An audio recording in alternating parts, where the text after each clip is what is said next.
का स्वागत करती हूँ।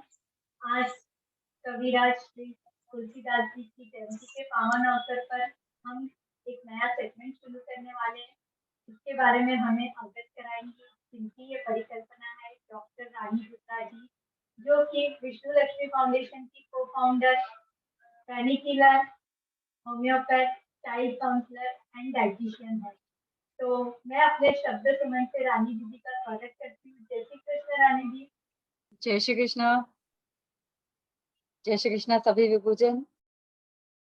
आशा है आप लोग सब मीरा चरित्र के वाचन का पूरा रस ले रहे हैं, आनंद ले रहे हैं।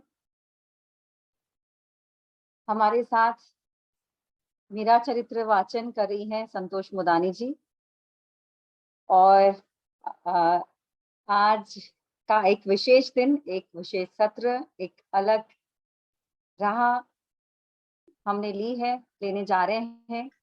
आज हमारा एक नया अध्याय जुड़ रहा है। वीएलएफ के सारे इनिशिएटिव्स जो हैं अलग अलग, उसमें एक और कड़ी जुड़ रही है, वह है साहित्य के रंग विभू के संग। साहित्य जो हमारे संस्कृति में रग रग में बसा हुआ है, वह भला हम उससे कैसे अछूते रहते। बस इतना है, थोड़ा समय लग गया, लेकिन कहते हैं ना, देर आए दुरुस्त आए। आज इतना सुंदर पावन अवसर मिला है हमें इस अंग की शुरुआत करने के लिए। वीएलएफ का एक अभिन्न अंग बनने जा रहा है साहित्य के रंग। साहित्य के रंग हम वैसे भी अनौपचारिक रूप से शुरू कर चुके हैं। संगीता शर्मा जी की स्टोरीज आप सभी सुन रहे हैं वर्ष भर से, और 1 तारीख से हमने यहाँ वाचन भी शुरू कर दिया है। तो इसी को ही और भली भांति और सारे रंग भर कर इसको पेश करने जा रहे हैं। वीएलएफ इस अंग को और अच्छे तरह से आपके सामने प्रस्तुत करने जा रहा है। एक बहुत ही बेहतरीन कलाकारों की, साहित्यकारों की मैं कहूँगी टीम बन गई है, जो इस मशाल को, विभू के साहित्य के रंग की मशाल को बिल्कुल लेकर निकल पड़े हैं। इस टीम के सारे सदस्य को आप धीरे धीरे जान लेंगे। जो लोग भी महफिल जो है मनस्वी 2022 का सेलिब्रेशन जो हुआ था, उसमें महफिल में आप सब लोग ने उससे आपकी मुलाकात हो चुकी है उनसे, पर आज एक बेहतर रूप से आप उन्हें जान पाएंगे कि इसके कौन कौन मेंबर्स है और इसमें क्या क्या होने वाला है। मैं आप लोग को बता दूं कि विष्णु लक्ष्मी फाउंडेशन, यह फाउंडेशन मेरे और मेरे जीवन साथी एडवोकेट श्रद्धानंद भुतड़ा द्वारा बनाया गया है, गठित किया गया है। 2020 1 अक्टूबर को इसकी शुरुआत हुई, ऑनलाइन शुरुआत हुई मैं कहूंगी। वैसे तो इसका काम बहुत पहले से शुरू हो चुका था। कोरोना काल में ऐसा लगा, हम लोग की चर्चा होती रहती थी कि क्या कुछ किया जाए, तो उस वक्त ऐसा हुआ कि चलो आज 1 October is senior citizens day, so चलो कुछ करते हैं जिससे इनके स्वास्थ्य का लाभ घर बैठे ही मिल जाए, क्योंकि उस वक्त सीनियर्स को बाहर निकलने के लिए मनाही की गई थी। तो क्यों ना उनके मनोरंजन के लिए उनको घर बैठे ही योग, घर बैठे ही कुछ ऐसे हेल्थ के ऊपर में मार्गदर्शन मिलता रहे, और कुछ ऐसी बातें from integrated medicine, from alternative medicine ऐसी कुछ मिले जो वो घर पर ही प्रिकॉशनरी ट्रीटमेंट करके कर सके अपनी इम्यूनिटी बढ़ाने के लिए। तो इस तरह से इसकी शुरुआत हुई मेरे सास ससुर की पावन स्मृति में। जब मैं अपने ससुर जी की बात करूं, डॉक्टर विष्णुदास जी भुतड़ा, ये यहाँ पर मेडिकल कॉलेज के डीन, नागपुर के डीन होकर रिटायर हुए थे 2004 में। एक डॉक्टर के साथ साथ वह एक लॉयर, उन्होंने कई सारा लॉ एस्पेक्ट भी समझा हुआ और किया हुआ था। बहुत लोगों को उससे भी मदद मिली, मार्गदर्शन मिला, और उसके साथ साथ ही वो एक बहुत ही आध्यात्मिक प्रवृत्ति वाले थे। मैं मतलब एक ऐसी बात बताऊंगी जिससे हम खुद ही समझ जाएंगे, आप सभी यहाँ पर सुनने वाले, कि अध्यात्म उनके पल पल उनके स्मरण में रहता था। प्रभु का नाम स्मरण, कि जब वह आखिरी सांस उन्होंने छोड़ी तब उनके मुंह पर विष्णु सहस्त्र नाम का एक श्लोक था। तो जन्म मृत्यु जरा व्याधि भयम नैवोपजायते, यानी कि कोई भी स्थिति में जन्म हुआ है, मरण के समय या फिर जरा व्याधि, कोई भी तकलीफ है, कोई भी बीमारी है, उसके उस वक्त उन कोई भी चीज का मुझे डर नहीं लगता है, क्योंकि मैं प्रभु का नाम स्मरण कर रहा हूँ।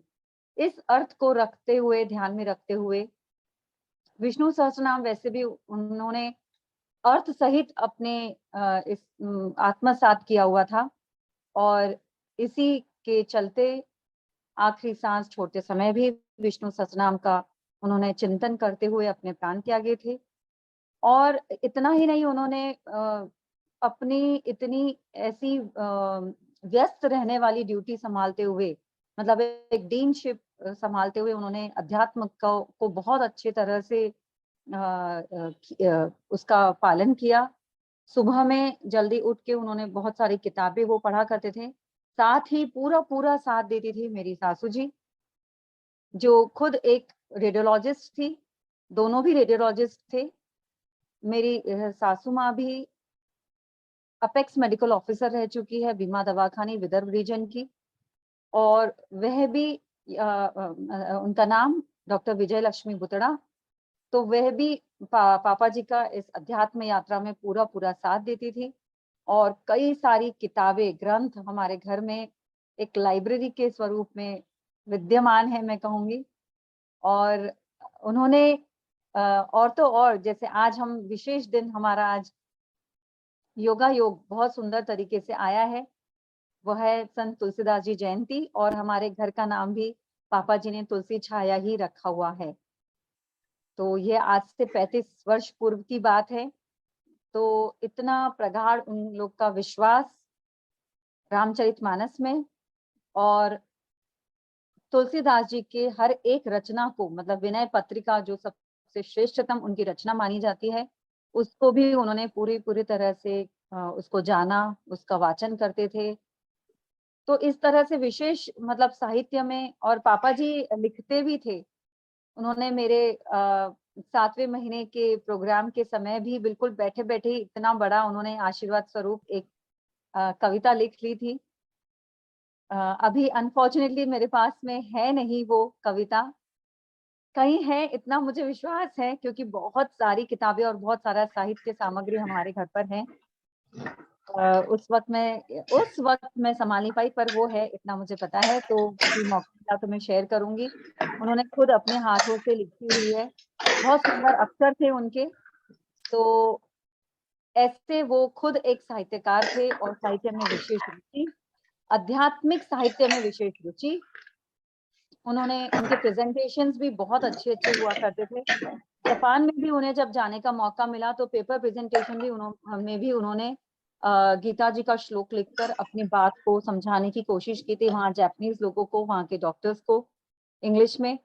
तो ऐसी कई सारी बातें हैं साहित्य में रुचि दर्शाती हुई उनके जीवन की। और मम्मी जी को गाने का बहुत शौक था। गाने का मतलब विनय पत्रिका से वो जो है गद्य पद्य वो उठाकर उन्हें अपने ही राग में बिठाकर वो गाती थी अपने स्पेयर टाइम में, ड्यूटी से आने के बाद थक कर। जब काम हो जाता था, काम से निवृत्त होने के बाद, वह आराम के 2 पल इस तरह से प्रभु स्मरण में बिताती थी। तो ऐसी कई सारी यादें हैं जो मैं अभी आप लोगों से बात कर रही हूँ, तो बहुत अच्छा भी लग रहा है आप लोगों से शेयर करना इस मंच से, जो उन्हीं की देन है, उन्हीं की प्रेरणा है, उन्हीं का आशीर्वाद है, और उनकी ही सूक्ष्म उपस्थिति में ये सब सारा काम चल रहा है। तो आज ज़रूर मुझे ऐसा लगता है कि उन्हें कहीं न कहीं उनकी जो भी उनका अंश है एनर्जी के फॉर्म में, उसको ज़रूर यहाँ से एक शक्ति मिल रही होगी। हम जब सब मिलकर याद कर रहे हैं, और उनकी इस धरोहर को, जो उन्होंने भी कहीं न कहीं अपने मोमेंट से, अपने दिल से, हृदय से उन्होंने सींचा है। आओ हम भी इस साहित्य क्षेत्र में अपना योगदान दें। और कहते हैं कि अच्छा वाचन, अच्छी किताब, अच्छा ग्रंथ इंसान के जीवन को ही एक अच्छा मोड़ दे देता है। बहुत सारा साहस देता है, बहुत सारी ऐसी बातें कह जाता है जो कोई साक्षात कोई हमारे साथ में बैठा हुआ कोई नहीं बता पाए, अपना मित्र या कोई भी। तो सबसे बड़ा मित्र हमारा ग्रंथ और एक अच्छी बुक, अच्छी किताब, अच्छा साहित्य हमको बहुत अच्छी कंपनी देता है, बहुत हमारे समय को स्वर्णिम बना सकने का एक क्षमता उसमें होती है। तो क्यों ना हम आज इस कोरोना काल के बीत जाने के बाद जो हम देख रहे हैं कि एक अजीब तरह का मानसिक असंतुलन हमारे समाज में घर बना रहा है, घर-घर में लोग डिप्रेशन के शिकार हो रहे हैं और न जाने कितनी बीमारियां, अकेलापन और ऐसी कई सारी जुड़ी हुई समस्याओं को का सामना कर रहे हैं। तो मैं कहती हूँ कि इस हिंदू संस्कृति के रहते हुए साहित्य क्षेत्र के इतने मजबूती से हमारी पीढ़ियों में ये चला आ रहा है, फिर भी ऐसा क्यों हो रहा है? तो कहीं न कहीं कुछ कम पड़ रहा है या हम ऐसा सोचे कि इस काम को और ज़ोरों-शोरों से करने की ज़रूरत है। ये मोबाइल या स्क्रीन टाइम इतना बढ़ गया है, स्क्रीन टाइम बढ़ गया है उसकी कोई चिंता नहीं है, परंतु स्क्रीन में हम क्या देख रहे हैं, क्या चीज़ का हम आस्वाद ले रहे हैं, क्या चीज़ का हम रस ले रहे हैं, ये बहुत मायने रखता है। क्या हम पूरा टाइम पॉलिटिक्स का सुन रहे हैं? क्या हम पूरा टाइम एक्सीडेंट, डेथ, झगड़े, ये हुआ, जो नुकसान ये सब हो रहा है उसके उसमें उसमें हम अपनी एनर्जी डाल रहे हैं या हम कुछ ऐसे हम जिस धरती पर जन्म लिए या जिन संतों की हमारी धरोहर रह चुकी है, क्या उनका गुणगान करने में हम अपना समय नहीं डाल सकते? कि हमारी संस्कृति के लिए हम अपना समय नहीं डाल सकते, अपना दोपहर का 1-2 घंटा? क्या इसकी उसकी चर्चा, इसकी उसकी कानाफूसी करने से क्या हम अपने आप को नहीं बचा सकते? एक अच्छा साहित्य में अपने आप को डाल देने से, अपने आप को मग्न करने से मुझे ऐसा लगता है कि यस, ये हो सकता है और इसी उद्देश्य से मैंने सोचा कि ये भी हम साहित्य को भी अपनी तरह से, अपने मन से, जिस भी छोटे-बड़े स्वरूप में देखिए सब कुछ बड़ा सोचकर ही इसकी शुरुआत होती है, शुरुआत छोटी है, पर ईश्वर करे इसका स्वरूप बहुत बड़ा हो जाए और आप सभी लोगों का मतलब इस कोर टीम में आप हैं, नहीं हैं, पर आप सभी लोगों का एक्टिव पार्टिसिपेशन की मैं चाहत रखती हूँ। मैं चाहती हूँ कि अगर ये उद्देश्य सही में आपको सही लगता है या आपको सही में मेरा जो भी मैं आपके तक मैंने जो संदेश दिया है, क्या आपको अगर ये सही लगता है, तो आप भी अपनी जगह से इसे उठा सकते हैं, अपनी जगह से इसे एक इसको एक नया आयाम दे सकते हैं। तो आप सभी लोगों से मेरी करबद्ध प्रार्थना कि आप सब इसे अपना अपने तरह से इसे सींचने की कोशिश करें। हमारी भी पूरी पुरज़ोर कोशिश रहेगी कि आप लोग का जो भी इच्छा, आप लोग की जो भी रुचि है, उसको बराबर से इस मंच पर स्थान मिले। इनफैक्ट मैं बहुत ही आदरपूर्वक आप सभी मेंबर्स को, वीएलएफ के मेंबर्स को यहाँ पर आमंत्रित करती हूँ कि ये वीएलएफ सिर्फ मेरा हमारा नहीं, ये हम सभी एक-एक मेंबर जो है, जो भी कुछ न कुछ इस समाज को देना चाहते हैं, उसके लिए ये प्लेटफ़ॉर्म, ये मंच तैयार है। बस आप 2 कदम बढ़ा लीजिए और हम हाथ मिलाने के लिए बिल्कुल तैयार हैं। आपको जिस भी तरह से अपने आप को पेश यहाँ पर आना है, हम पूरी कोशिश करेंगे कि आपकी इस इच्छा को हम पूर्ण करें। क्योंकि समाज के हित के लिए अगर आप कुछ करना चाहते हैं, अगर आपका उतना पावन उद्देश्य है, तो वीएलएफ बिल्कुल आपके साथ, आपके पीछे, आपके बाजू में खड़ा है। और इसी के साथ मैं आज साहित्य के रंग इस विभाग का वीएलएफ के अ, इस सेक्शन का मैं शुरुआत करना चाहूँगी आज के पावन अवसर पर। और हमारी टीम में हमारी एक जो टीम बनी है, जो काफ़ी समय से हमारे संपर्क में रही है, तो उन्हीं को बस केवल एकत्रित किया है। वो लोग तो वैसे भी अपना काम कर ही रही थी। बस अभी हमको थोड़ा इसका धारा प्रवाह जो है ये बढ़ाना है और इस साहित्य के रस का हर एक जन जो घर में बैठा है, जो ये नहीं समझ पा रहा है कि अपना समय कैसे बिताएँ, अपने समय का सदुपयोग कैसे करे या मेरी कोई सुनने वाला नहीं है या मेरे साथ में मेरा कोई साथी नहीं है, या उम्र के आखिरी पड़ाव में मैं क्या करूं, इस चीज का एक बहुत बड़ा प्रश्न चिन्ह है जिसके पास में है। उन्हीं के लिए बिल्कुल ये साहित्य के रंग ये प्रतिपादित किया जा रहा है आज। हमारी टीम में है सोनू भार्गव जी, किरण डागा जी, संतोष मोदानी जी, संगीता शर्मा जी, प्रिया भाटिया जी और और और कोई शायद छूट रहा है कोई। Is anyone left? मुझे लगता है कि हम इतने लोग हैं। कविता जैन जी, कविता दीदी कोरबा से। तो हम सभी इस टीम के मेंबर्स हैं और इसमें भी लेकिन ऑडियंस का भी जो यहाँ पर समावेश करने का पूरा हमने इंतजाम किया हुआ है। और इस इस टीम द्वारा क्या-क्या किया जाएगा, इसमें क्या-क्या गतिविधियां होने वाली है, वो बताएगी हमारी ही टीम की एक मेंबर तनु भार्गव जी। मैं उन्हें आमंत्रित करती हूँ यहाँ पर कि वो हमें मतलब मेरा कुछ चल रहा था कि एक विभु रेडियो जैसा कुछ होना चाहिए, कुछ ऑडियोज़ भी होने चाहिए कि जहाँ हमेशा ही स्क्रीन देखने की ज़रूरत ना पड़े या कुछ रीड करने की ज़रूरत ना पड़े। काश कोई हमें कुछ कहकर, कुछ पढ़कर सुनाए। बस इस उद्देश्य से कथा कथन की शुरुआत हुई थी। तो महफ़िल जैसा भी इवेंट हुआ था मनस्वी में, तो जहाँ पर अपनी स्वरचित कविताएँ या कोई और भी कविताएँ तो यहाँ पर सुनाई जाए, एक-दूसरे के साथ शेयर की जाए। तो ऐसे बहुत सारी चीज़ें मैंने सोची है इसमें जो एक्टिविटीज़ लेनी हैं, जो एक्टिविटीज़ आप लोगों के साथ शेयर की जाएगी, कॉम्पिटिशन्स और बहुत कुछ। तो तनु जी हमें अवगत कराएँगी कि एग्ज़ैक्टली हम ने क्या-क्या डिसाइड किया है, क्या-क्या इसका स्वरूप बनाया है। तनु जी? बहुत बहुत धन्यवाद आपका रानी दीदी। जय श्री कृष्णा। वेबिनार में उपस्थित सभी विभूजनों का मेरा स्नेह वंदन। हम सभी को आज के दिन की बहुत बहुत बधाई, क्योंकि बहुत ही पावन दिन है।